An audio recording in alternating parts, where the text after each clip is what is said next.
Today we're gonna work on a kind of like a '60s Motown soul sort of vibe. Um, there's gonna be a lot of variations, of course, on the way I'm doing it compared to how it used to be done. Um, for a few reasons. One is the room. Obviously, we're not in some ginormous studio with crazy bleed, and we're not tracking live with other instruments and getting those kind of room mics picking up drums as well. And we're using different microphones because I don't have the luxury of having some of those vintage microphones. And we're gonna just do it the best way we can do it and try to get it as close as possible.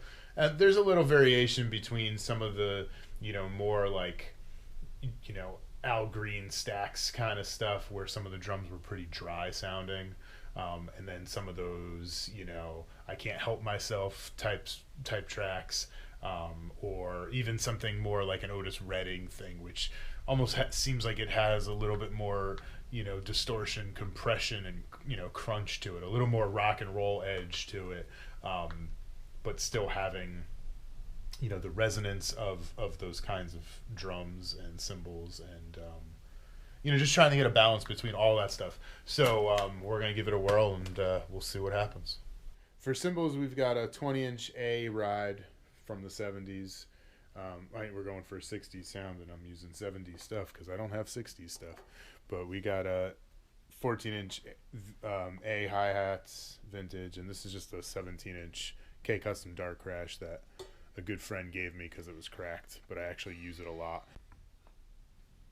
All right, so a quick kit rundown. I've been doing a few little test recordings and trying to tweak some compression and stuff like that, and also tweak the drums.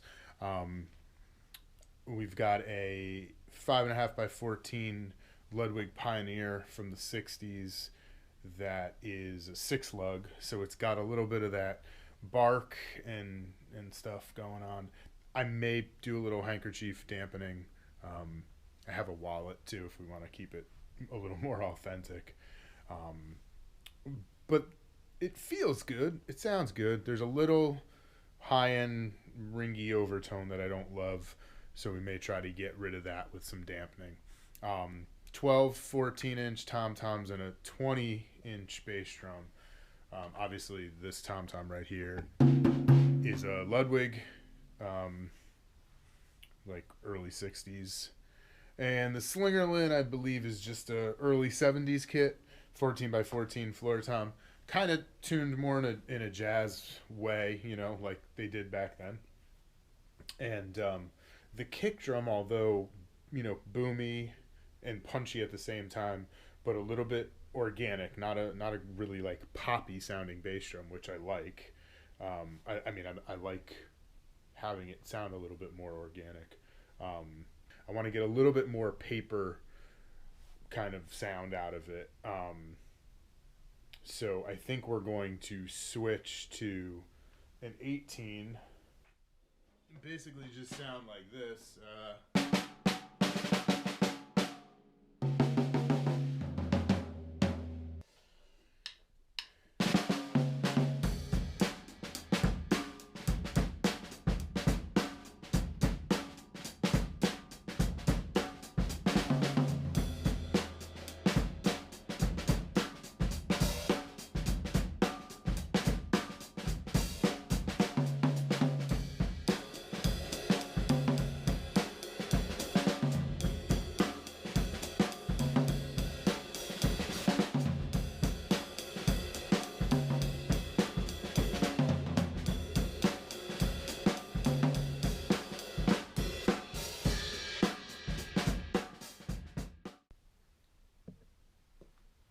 Okay, so we swapped the 20-inch for the 18-inch, and I'm going to even go as far as to try and get a wood beater on the bass drum pedal.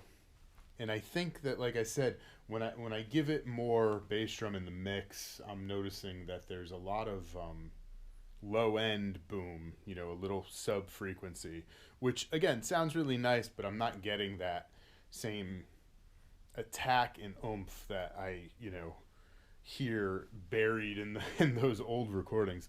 Obviously, the old recordings, you've got a lot of bleed and not always, sometimes it was one mic, so you're not really getting a lot of kick drum. So I am miking the kick drum. I have one centered overhead, if you could see it, barely, and right here. We're actually, exactly over the bass drum pedal. I was going to hug the snare drum a little bit more, but I wanted to make sure I got enough of that floor tom in. And we may experiment with the placement of that mic as well. Maybe throw it in a little bit lower. Maybe do more of like the knee mic sort of thing with it. But we'll see what happens.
We're gonna try to dry things up a little bit.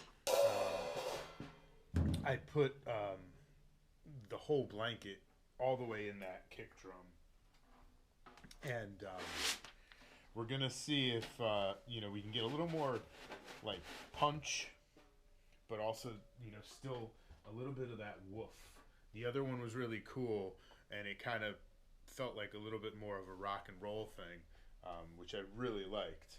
I'm torn between which snares, but I have an old Slingerland Hollywood Ace that's actually like missing a piece of the shell. It's missing a reinforcement hoop, but it's cool, and I could tune it up high, and I could dry it up pretty easily.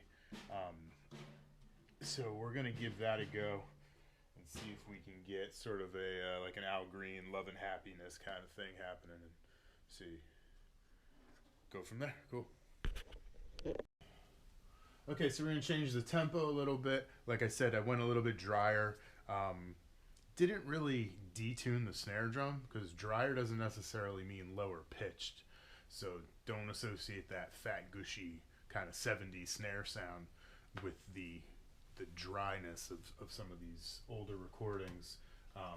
It's just extra, muffling, just extra handkerchiefs or a wallet or whatever. I actually rolled up like a drum tortilla and put a wallet on it. So we've got the mix of that happening. Let's see, the floor tom has an internal muffler, so I just used that. The 12-inch rack tom, I actually used some napkin to try to just be a little bit more old-fashioned for no reason. And then, like I said, we put the blanket into the 18-inch kick. It's got a little bit more punch. We're going to do a test run and make sure the sounds are cool, and we'll go from there. Okay, so we made a lot of adjustments, a lot more than I thought we would make, to get more of that sort of Al Jackson Jr. thing. I did attempt a ribbon mic between the hi-hat, snare, and tom-tom, like in that triangle, and remove the crash cymbal, but I didn't like any of it, and I was trying to do too much EQing and turn it into something totally different. So basically all we're going to be running is kick drum, which I swapped the EV out. I went back to the beta because it gives me a lot more low end. So now that I have the punch and the attack and the dryness from having the blanket in the bass drum, I figured rather than adding EQ in to boost that low end, we'll just change to a mic that has more low end. Same mono overhead, so no ribbon. So now we're back to the 3 mic thing, which is cool. So the overhead, the kick drum mic and the room mic. Obviously, some compression. I did EQ. What did I do? I did EQ, and then I added a little bit of this revival. It's sort of a it thickens it up a little bit, but it's also silky, but not brighter.